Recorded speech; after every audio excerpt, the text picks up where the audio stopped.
মুরগি নিয়ে আসছে। এই যে মুরগিগুলা আমি এখন কেটে কুটে গুছায়ে রাখবো। এই মুরগিগুলা দিয়ে আমি চিকেন স্যান্ডউইচ বানাবো, তারপরে মুরগিগুলো ফ্রাই করব বাচ্চাদের টিফিনের জন্য। আমি এইভাবে করে রাখি। এই যে আমি মুরগিগুলো এখন কেটে নিচ্ছি, দেখুন আমি কেমন করে পিস পিস করে কেটে নিয়েছি। তারপরে আমি এই মুরগিগুলা এখন ফ্রিজে সব প্যাকেট করে রেখে দেব।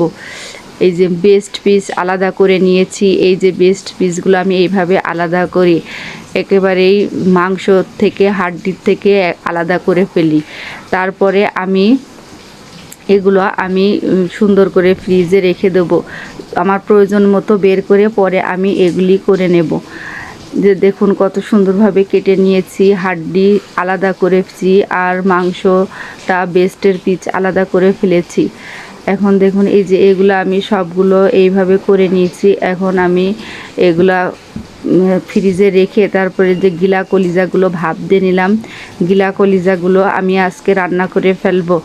আর কিছুটা ফ্রিজে ছিল সেগুলো নামিয়ে নিয়েছি, বেছে নিয়েছি। এখন আমি বেশি পরিমাণে একটু পেঁয়াজ দিয়ে নিয়েছি। এই পেঁয়াজগুলো আমি বাদামি রং করে তারপরে একটু বেশিখানি তেলও দিয়ে দিলাম। এই তেল মশলা একটু বেশি লাগবে। আদা দিয়ে দিলাম 3টা টেবিল চামচ মতো, বেশি করে একটু আদা রসুন দিয়ে দেবেন যাতে খাস্টে গন্ধ না থাকে। তারপরে আমি স্টার অ্যানিস ও গোলমরিচ এগুলোও দিয়ে দেব। এগুলা দিলে একটা মুরগির খারাপ গন্ধ থাকে না। তারপরে হলুদের গুঁড়ি, জিরার গুঁড়ি, তারপরে আমার হাতে তৈরি করা একটা স্পেশাল মশলা, তারপরে জিরা ফাঁকি সব কিছুই দিয়ে দেবো যাতে এইটার খারাপ গন্ধ না আসে। এখন আমি মশলা কষানোর সময় একটু পানি দিয়ে নিচ্ছি। পানিটা দিয়ে মশলাটা ভালো করে কষিয়ে নিয়ে তারপরে আমি গিলা কলিজাগুলো দিয়ে দিলাম। গিলা কলিজা রান্না করার সময় অবশ্যই একটু ভাপ দিয়ে পানি ফেলে নেবেন আর একটু কুসুম গরম পানি দিয়ে ধুয়ে নেবেন। অনেক বেশি এগুলো ধুয়ে পরিষ্কার করে নেওয়া লাগে।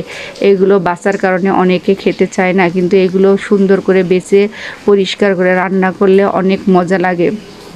এইভাবে যদি রান্না করে দেওয়া যায় বাচ্চারাও অনেক পছন্দ করে, সবাই খেতে ভালোবাসে। আসসালামু আলাইকুম প্রিয় ভাই ও বোনেরা, আপনারা সবাই কেমন আছেন? আমার এই ভিডিওটি যদি আপনাদের ভালো লেগে থাকে তাহলে লাইক দিয়ে দিন, কমেন্টস করে দিন, কমেন্টস করে দিন আর পাশে থাকা বেল আইকনটি চেপে দিন যাতে নতুন নতুন ভিডিও সবার কাছে পৌঁছিয়ে যায়। এই যে দেখুন আমি এইগুলা নিয়েছি, কলিজা নিয়েছি, একটা পা নিয়েছি। এইভাবে আমি এখন খেয়ে নেব। এটা অনেক মজা। কার কার খেতে বেশি মজা লাগে অবশ্যই কমেন্টস করে জানিয়েন। আপনাদের একটা সাবস্ক্রাইব, একটা লাইকে আমার উৎসাহিত করবে আমার নতুন নতুন কাজ আরও করার।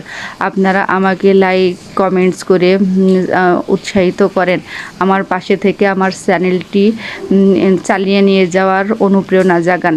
আল্লাহ হাফেজ।